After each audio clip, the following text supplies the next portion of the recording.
Hyundai Creta electric version లో ఉన్నాం అనమాట. ఎంత ఎలక్ట్రిక్ అయినప్పటికీ ముందుకి వెనక్కి వెళ్ళాలంటే ఒక గేర్ నాబ్ కానీ స్విచ్ కానీ ఉండాలి కదా. మరి ఇక్కడ చూడండి గేర్ బాక్స్ లేదు, స్విచ్ మోడ్ కూడా లేదు.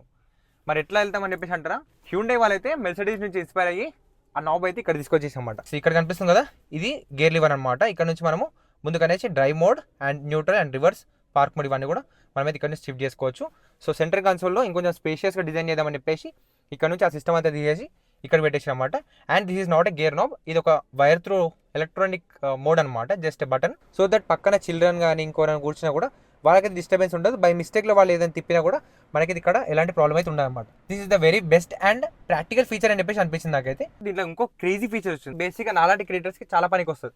అదేందని చెప్పేసి అంటే ఇక్కడ చూడండి, ఇక్కడైతే 3 పిన్ సాకెట్ అయితే ఇచ్చారన్నమాట. దాంతో ఆన్ దో కూడా నా కెమెరా బ్యాటరీ ఛార్జింగ్ చేసుకోవచ్చు, నా ల్యాప్టాప్ కూడా ఛార్జింగ్ చేసుకోవచ్చు, మిక్సీ గ్రైండర్ అలాంటివి కూడా దీంట్లో పెట్టి మనం యూజ్ చేసుకోవచ్చు అనమాట. వెహికల్ టు లోడ్ అనే ఫంక్షన్ అయితే ఈ కార్ లో వచ్చిందన్నమాట. అండ్ ఈ కొత్త ఎలక్ట్రిక్ వర్షన్ లో మనకైతే స్టీరింగ్ పైన కూడా హ్యుండై లోగో అయితే రాదు, 4 డాట్స్ అయితే వస్తాయి.